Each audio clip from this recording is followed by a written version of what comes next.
famosíssimo brasileiro, usou as redes sociais dele para defender essa ideia e aí acabou discutindo com a Luana Piovani, que já foi atriz, ainda é atriz, né? Hoje atua bastante como influenciadora, mora em Portugal, mas debate os assuntos brasileiros. E em contrapartida, num outro campo, tivemos outro jogador brasileiro, o Vini Júnior, campeão da Champions League e eleito o melhor jogador único brasileiro na seleção da Champions. A imagem do Vini Júnior para você. Ele terminou a Champions com 6 gols, sendo o último deles justamente na final contra o Borussia Dortmund. O time merengue, né, venceu a final por 2-0 neste fim de semana.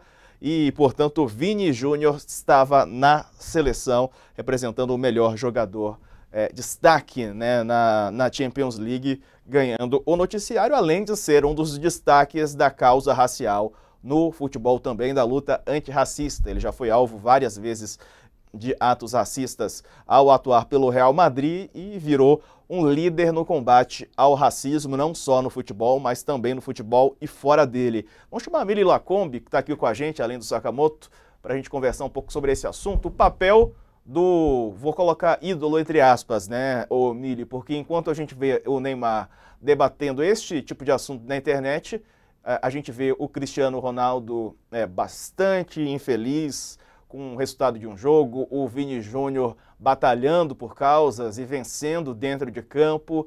Como é que você vê esse papel dos jogadores, e aí os jogadores brasileiros e internacionais, né, esse papel que eles representam no imaginário da população, Mili? Boa tarde, bem-vinda, viu? Diego, muito obrigada pelo convite. É um prazer estar aqui com você, com o Sakamoto. Estava aqui me deleitando com vocês dois nesse diálogo muito bom, concordo, sim. Essa indignação é o que vem hoje em dia, né? A gente não consegue não ficar indignado, indignadas com o que a gente está vendo. Eu acho que tudo tem muito a ver com o que vocês estavam falando antes. Assim. A gente vive numa sociedade, um sistema que atomiza a gente, né? Convence a gente de que só existem indivíduos e suas famílias, né? Não existe tecido social. A solução não é mais comunitária, coletiva. Eles encorajam a gente a pensar na gente e nos nossos.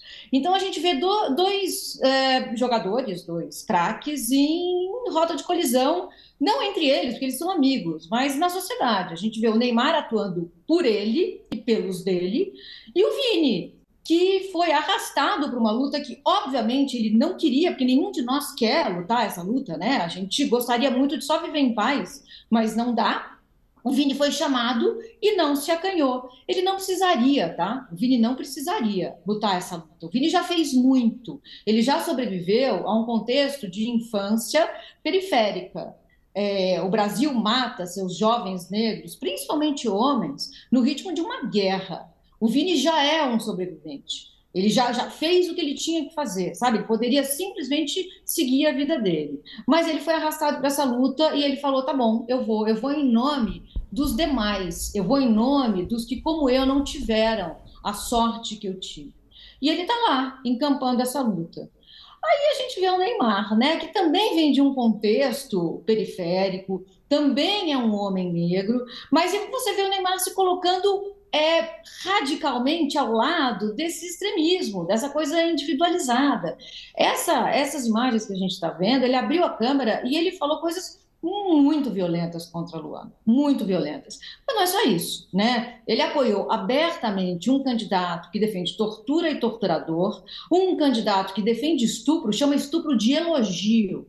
Estupro é merecimento para o Jair Bolsonaro. Ele disse isso 2 vezes para Maria do Rosário. Só não te estupro porque você não merece. E o Neymar acusado também de desviar um rio para fazer um lago na casa dele e agora querer fazer em uma área reservada de praia, protegida de praia, um condomínio, né?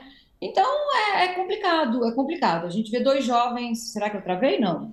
A imagem sim, mas a gente ainda te ouve, Mili. Tá bom, tá bom. A gente vê dois jovens ídolos com atitudes muito diferentes, né? E a gente fica pensando assim, para onde a gente está indo numa sociedade tão individualizada, que acha ok privatizar todas as coisas, né? e encolher o espaço público e alargar o espaço do privado. É isso que a gente está vendo. Essa é a base do liberalismo, é a base do centro, da direita, da extrema-direita e até de uns ambientes na esquerda. Sakamoto. Antes de mais nada, boa noite para a Mili, né? Seja bem-vinda, né? Aqui é o cafofo da gente no Livro da Tarde. Gente, não, mas eu subscrevo o que a Mili falou. É claro que a gente tem jogadores de futebol que se tornam famosos, eles são exemplos, né, para as novas gerações, né, de meninos e meninas, né? Eles são exemplos, eles podem não querer, mas eles são exemplos. Alguns sabem plenamente disso e têm e assumem a consciência do seu tempo histórico, né? E acabam por abraçar pautas, né, que dizem respeito à melhoria da qualidade de vida da coletividade. O Vini Júnior, provavelmente, ninguém tinha pedido para ele inicialmente, né? Olha, seja a grande referência contra o racismo global. Não, e é isso que é a beleza da história, né? Ele sentiu na pele desde que nasceu, né, um racismo no Brasil, individual e estrutural, né? E sentiu, mudou-se para a Europa, percebeu que lá o negócio era igual, né, tão violento quanto, com dimensões diferentes dessa violência. Então, o que acontece? E aí ele não resolveu não ficar calado, resolveu não dar risadinha, não resolveu que todo jogador negro, né, principalmente negro retinto como ele, vai sofrer o que ele sofre. Só que muita gente prefere ficar em silêncio. Muita gente prefere ficar em silêncio para, de repente, as pessoas esquecem que ele é negro, né? Ou não vão fazer isso, ou aceita, ou dá aquela risada do racismo social. Não, ele não. Ele foi à frente. Ele foi exclamar, ele foi pedir os direitos dele, ele foi exigir os direitos dele. E aí o que que acontece? O racista, ele não quer ser chamado de racista, né? O racista não aguenta a verdade diante dos seus olhos. E aí o pessoal fez o quê? Dobrou para cima dele. Né, tipo, gerou uma onda muito maior, o que só fez o Vini Júnior crescer, né? O que só fez o Vini Júnior crescer. E aí, né, você tem outros jogadores, né, que, na verdade, o objetivo deles no mundo estão a passeio, né? Seja no campo, nas redes, etc, né? O Vini Júnior não. O Vini Júnior não veio a passeio, né? Então eu acho que é o seguinte, inclusive, tipo, se ele não receber o prêmio de melhor jogador do mundo, né, agora no final do ano, né? Ele pode se dar. Eu acho que é o seguinte, até vocês dizem, é justo ele receber o prêmio de melhor jogador do mundo, né? Por tudo que ele fez no campo e fora do campo, né? E é impossível você dissociar essa pessoa, e tem a pessoa no campo e a pessoa fora do campo. Não, a pessoa é uma só, né? O que ela faz em campo e fora do campo está conectado, né? É. Agora, a verdade é que é a seguinte, tipo, claro, todo mundo torce para que ele ganhe.